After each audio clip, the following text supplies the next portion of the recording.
Welcome back to Nerding in English. This is our special explainer where we dive into stories we love, practice our English, and just relax. Yeah, we finally made it. This is part 3, the absolute final leg of our Lord of the Rings journey.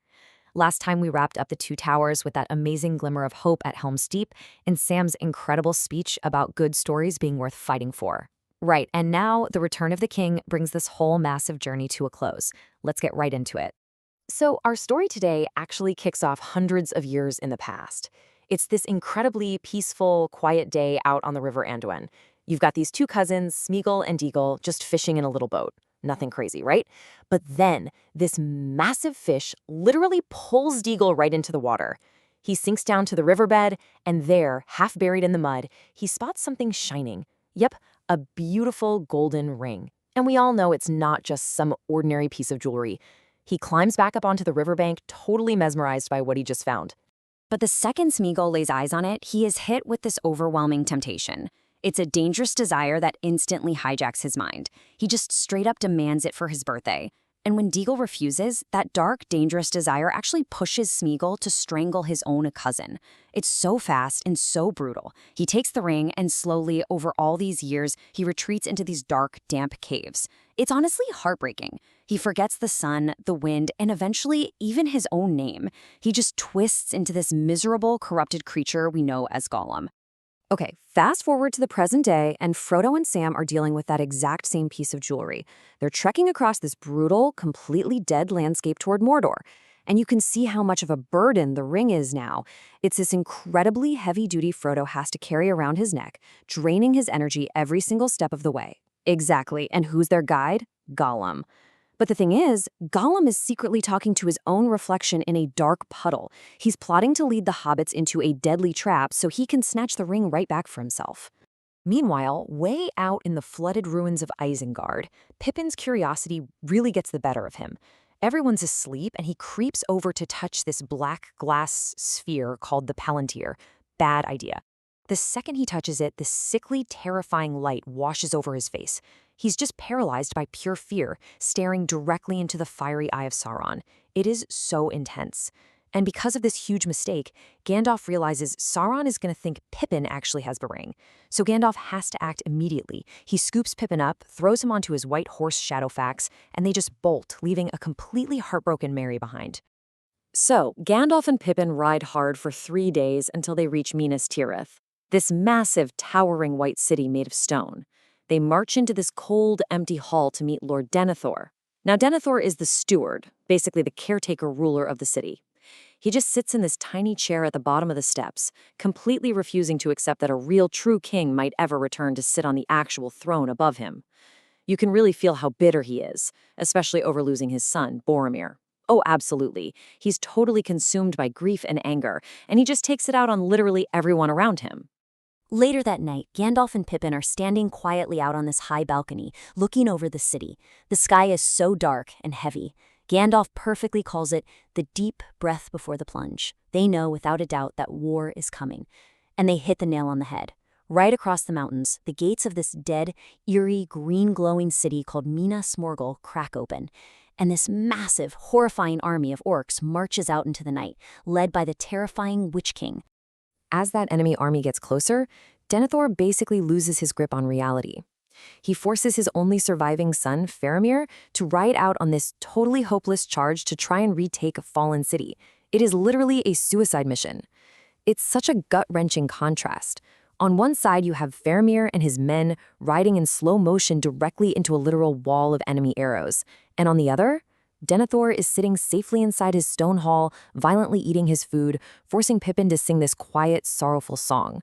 The psychological horror of that scene gives me chills every time. Now, Gandalf knows Minas Tirith can't possibly survive this alone, but Denethor is way too stubborn to ask for help. So Gandalf sends Pippin sneaking through the guards to light the beacon, a massive signal fire positioned high up on the mountain. Pippin really struggles climbing up there, but finally, boom, the wood catches fire. And as those flames roar to life, it sets off this incredible chain reaction. One by one, these signal fires light up across the snowy mountain peaks. It's like this silent, blazing scream for help racing across the entire world. Hundreds of miles away, right as the dawn light is breaking, Aragorn bursts into the Golden Hall. He yells, "The beacons are lit!" Gondor calls for aid. And King Theoden, he just pauses. He knows the odds are mathematically terrible. He knows a lot of his men won't survive. But he looks up, his face sets, and he says, then Rohan will answer. No hesitation. The riders and horses are instantly called to gather for war. Before the Rohan army actually leaves their mountain camp, a mysterious figure shows up in the middle of the night. It's Elrond, the Elf Lord. And he brings Aragorn this incredibly powerful gift, the sword Anduril, which has been perfectly reforged from ancient broken pieces. It's such an empowering turning point. Elrond basically tells Aragorn, look, it's time to stop hiding as a ranger. You have to finally accept your destiny as king, and you have to walk the absolutely terrifying paths of the dead to recruit more men for this war. So Aragorn, Legolas, and Gimli head into this dark, spooky cavern deep under the mountain. Almost instantly, they are swarmed by this army of glowing, ghostly warriors who have been cursed for centuries. The tension here is just thick. But Aragorn doesn't back down. He bravely stands his ground and demands that these ghosts fulfill their oath, a serious promise they made a long, long time ago to fight for the king of Gondor.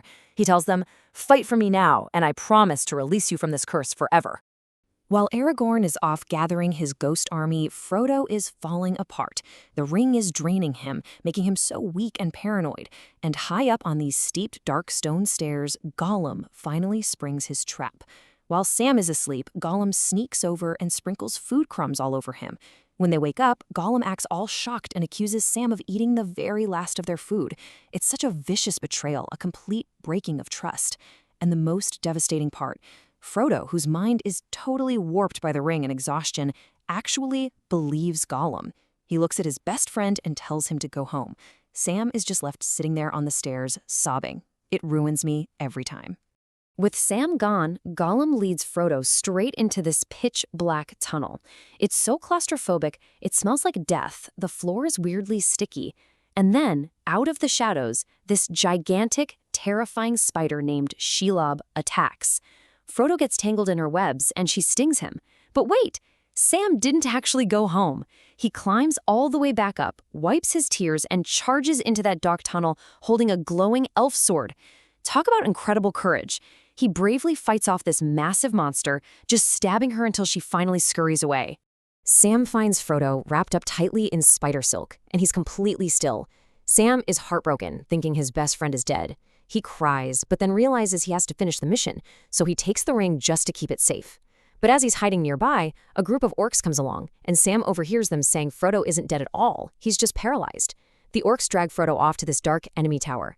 And this is Sam's ultimate hero moment. He stages a completely solo, daring rescue, literally fighting his way up the tower stairs to save his best friend. Back at the White City, things are looking grim. The siege is in full swing, the sky is choked with black smoke, giant boulders are smashing into the walls, and these awful flying monsters are swooping down on the soldiers. Denethor completely snaps. He literally loses his mind and tries to burn his own son Faramir alive on a pyre. Thank goodness Pippin is there. He acts fast and actually manages to pull Faramir from the flames. Later on, as the city doors are breaking and all hope feels completely lost, a terrified Pippin asks Gandalf if this is really the end, and Gandalf gives him this incredibly beautiful, comforting vision of the peaceful white shores that wait for us after death. Just when it seems like the city is going to fall, the sun rises, and you hear it. A horn blows in the distance. The army of Rohan has arrived. King Theoden looks out at this impossible sea of enemies. He rides down the line, hitting the spears of his men with his sword and just screams through a charge. The sheer scale and emotion of this moment is absolutely unreal. The ground literally shakes as thousands of horses crash into the enemy lines. But in the chaos, the Witch King attacks Theoden. That's when Éowyn steps up. She stands right in the monster's way. With a little help from Merry, she pulls off her helmet, declares, "I am no man," and strikes the Witch King down. It's a massive victory, and it allows Theoden to pass away in peace. Even with Rohan there, the battle is incredibly close. Then, this fleet of black ships pulls up to the river. The enemy starts cheering, thinking it's their reinforcements. But nope. Aragorn, Legolas, and Gimli jump off the boats, and they brought the terrifying ghost army with them. They just sweep across the entire battlefield like a wave, wiping out the enemy and saving the city. And once the dust settles, Aragorn proves what kind of king he really is. He keeps his word. The dead have finally fulfilled their ancient promise, so he releases them, letting them fade away into the wind like dust. The city might be safe, but Frodo is still out there in the ash and the dark.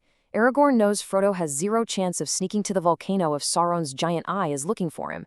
So he makes a crazy decision. He marches his remaining exhausted men right up to the Black Gate of Mordor. It is the ultimate sacrifice, giving up something incredibly important, maybe even their own lives. They are knowingly walking into a total death trap just to buy Frodo a little more time. They want to create such a huge distraction that Sauron empties his lands, leaving the rocky wasteland clear for Frodo to safely cross. The massive iron gates of Mordor slowly open, and this endless, terrifying tide of monstrous enemies just pours out. They completely surround Aragorn's tiny, outnumbered army. Aragorn turns around and looks at his friends. He doesn't scream some loud, boastful battle cry. No, he just whispers two quiet words with so much emotional power. For Frodo. He raises his sword high and sprints straight at the endless enemy army, leading this one final desperate charge.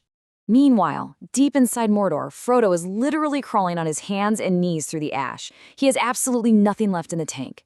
He's so physically drained, he tells Sam he can't even remember the taste of food or the sound of water. Sam looks up at the raging fires of the volcano and then looks down at his friend. With tears in his eyes, he says, "I can't carry it for you, but I can carry you." It is just the most beautiful display of friendship ever. Sam lifts Frodo up onto his shoulders, taking on all that incredible physical weight, and actually carries him up the steep side of the volcano. They finally make it to the edge of the lava inside Mount Doom. Sam is screaming for Frodo to just drop the ring into the fire, but Frodo turns around and his face, it's just changed. At the very last possible second, the ring corrupts him completely. He looks at Sam, says, "The ring is mine," and slips it right onto his finger. But out of nowhere, Gollum leaps onto him. He literally bites off Frodo's finger to get the ring back. They start struggling on the edge of the cliff, and they both slip. Gollum falls backward into the lava, clutching his precious ring to his chest. It's so wildly ironic that after everything they went through, it's actually Gollum's pure addiction that accidentally saves the world. The ring melts into the lava, and Sauron's power is destroyed forever. The volcano completely erupts, and the dark enemy tower collapses into ruin. Frodo and Sam end up stranded on this tiny little rock, surrounded by a sea of lava, just watching the world end around them. Frodo turns to Sam and says he is glad to be with him, here at the end of all things. But just as they pass out from the heat and exhaustion, they're rescued. These massive, giant eagles swoop down through the smoke and lift them to safety. You know, there's actually this really touching fan theory that Gandalf brought exactly 3 eagles with him, because he was secretly hoping he could save Frodo, Sam, and maybe even Sméagol too. Wow, that really does change how you look at that rescue scene. Frodo wakes up in this beautiful, peaceful room filled with soft, warm light. And one by one, all of his friends walk through the door, smiling and laughing. The war is actually over. A little while later, Aragorn is finally crowned king in the White City, looking incredibly majestic. As he's walking through the cheering crowd, he stops right in front of the 4 small hobbits.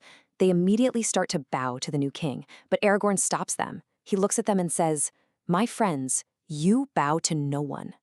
The emotional payoff of this scene is just staggering. The new monarch and literally the entire kingdom all kneel down to honor these 4 small hobbits. Eventually, the hobbits make the long journey back to the green, quiet hills of the Shire. Old Bilbo is there, and he gently asks Frodo if he can see the ring just one more time. Frodo sadly smiles and says it is lost. But the truth is, Frodo's wounds are too deep. They never fully heal. So he gives his written book of adventures to Sam. Then they all travel to the golden harbor of the Grey Havens. Frodo joins Gandalf, Bilbo, and the elves on a ship to leave Middle-earth forever. It's such a heartbreaking farewell, a really serious goodbye, as Frodo hugs Sam, Merry, and Pippin one last time before sailing away. Finally, Sam walks back to his warm little house, returning home to his wife Rosie and his children. The story is over, but it leaves us with so much to think about. What does home actually mean after a huge journey changes who you are? Right? And who truly shows the strongest courage in the entire trilogy? And finally, can showing mercy really change the end of a story? Thanks for listening to Nerding in English. We hope you enjoyed our journey through The Lord of the Rings. Until next time, keep practicing your English, keep your curiosity alive, and join us for many more adventures. See you next time.